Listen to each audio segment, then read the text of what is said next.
Assalamualaikum warahmatullahi wabarakatuh. Selamat datang di channel YouTube Kisah Sahabat, kisah Islami penuh inspirasi.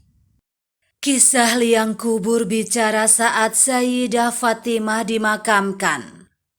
Dikisahkan bahwa pada saat Sayyidah Fatimah Asyara wafat, jenazah putri kesayangan Rasulullah SAW itu diusung oleh 4 orang-orang soleh, yaitu suaminya sendiri Sayyidina Ali, kedua putranya Hasan dan Husain, serta sahabat Abu Dzar Al-Ghifari. Ketika jenazah Sayyidah Fatimah sudah tiba di samping liang kubur dan siap dikebumikan, Abu Dzar Al-Ghifari langsung berkata kepada liang kubur yang akan menjadi tempat peristirahatan terakhir Sayyidah Fatimah, "Wahai kubur, apakah kamu tahu jenazah siapa yang kami bawakan kepadamu?" ucap Abu Dzar Al-Ghifari. Tanpa panjang lebar, Abu Dzar Al-Ghifari pun melanjutkan ucapannya. "Ini adalah jenazah Sayyidah Fatimah, putri Rasulullah SAW, istrinya Sayyidina Ali, dan ibunda Hasan dan Husain," tegas Abu Dzar. Tidak lama kemudian, orang-orang yang mengantar jenazah Sayyidah Fatimah langsung mendengar suara dari dalam kubur. "Aku bukanlah tempat bagi keturunan orang terhormat, bukan pula tempat bagi keturunan orang kaya. Aku adalah tempat amal soleh.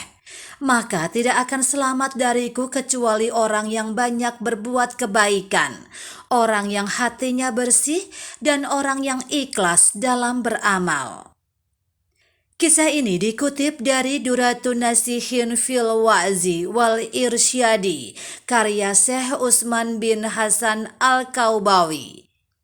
Hikmah yang bisa dipetik adalah bahwa yang akan menyelamatkan kita di alam kubur dan di akhirat kelak bukanlah karena faktor keturunan, melainkan karena amal soleh.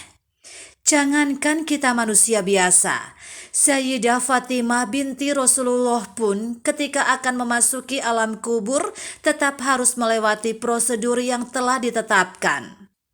Cerita tersebut kian menegaskan firman Allah Subhanahu wa Ta'ala bahwa sesungguhnya yang paling mulia di sisinya adalah mereka yang paling bertakwa. Quran Surat Al-Hujurat ayat 13. Artinya, standar kemuliaan ditentukan oleh kualitas pribadi dalam hal ketakwaan, bukan oleh nasab atau kekayaan. Soal keadilan ini pun berlaku pada tataran sosial. Rasulullah SAW menolak diskriminasi dengan alasan strata sosial dan ekonomi atau faktor keturunan. Tak heran saat Rasulullah SAW mendapati para sahabatnya canggung dalam menghukum seorang pencuri dari Subhan Bani Maksum lantaran kebangsawanannya. Beliau berdiri dan berpidato di depan khalayak. "Sungguh orang-orang sebelum kalian hancur lantaran apabila ada bangsawan mencuri, dibiarkan. Sementara apabila ada kaum lemah mencuri, dihukum. Demi Allah Subhanahu wa Ta'ala, seandainya Fatimah putri Muhammad mencuri, pasti aku akan potong tangannya." Demikian diriwayatkan Imam Muslim. Wallahu alam. Demikianlah kisah sahabat yang dapat kami sampaikan.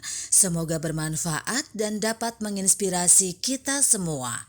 Sampai jumpa di kisah selanjutnya. Terima kasih. Wassalamualaikum warahmatullahi wabarakatuh.